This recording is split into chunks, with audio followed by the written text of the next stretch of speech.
My name's Claire and I'd like to talk about pancreatic cancer because I was diagnosed on the 7th of July 2021, and so I am now 9 months since my diagnosis of locally advanced pancreatic cancer with liver and lung metastases. My name is Sally and I'm an 11-year pancreatic cancer survivor. I was diagnosed in April 2011. I'm Jim. I was diagnosed with pancreatic cancer in the autumn of 2015. And as you can see, I'm still here. I'm Gerald and I'm director of the Elizabeth Copeland Fund, which is a specialist pancreatic cancer support charity, which was set up in 2010, just after my wife died from pancreatic cancer. I hope that by being involved with pancreatic cancer organisations, I'll be able to help in enabling other patients to come to earlier diagnosis than I was diagnosed, and also to have all their investigations done as expeditiously as I did, so that they will have a chance to get into treatment. I'm very aware that so many people don't even get into treatment with pancreatic cancer, and I realise the urgency of moving from diagnosis to treatment very, very quickly. I would like to see the GPs and the general public more aware of signs and symptoms because they are so vague. It's really hard for GPs because they don't necessarily see that many pancreatic cancer patients during their working life because there aren't huge numbers of us. So it does mean that they have to cover so many bases. And because the symptoms are vague, it's not the first thing that will be foremost in their mind. But that is really important. I'd like to see the treatments a bit kinder, but it is what it is.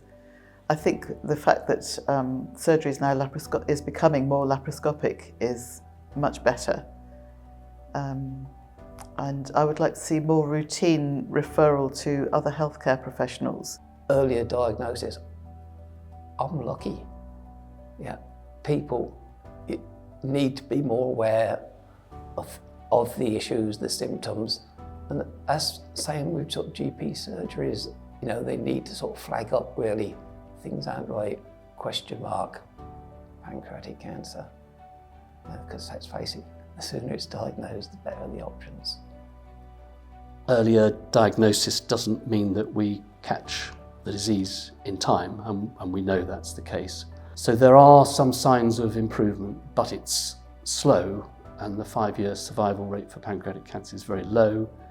The disease has the highest mortality rate of any of the common cancers, and I don't see that changing significantly anytime soon, but we are making some progress. I would love to see routine screening, certainly at least for newly diagnosed diabetics, and to have access to pancreatic enzyme replacement therapy is really important. And I also think that there needs to be improved diabetes care for type 3C diabetes because a lot of healthcare professionals still don't recognise it. I would like to encourage the researchers working on pancreatic cancer to do their very best to come up with a single usable early diagnostic test that can be rolled out to all general practitioners so that public bodies can actually understand that it is easier to get an early diagnosis in this incredibly deadly cancer.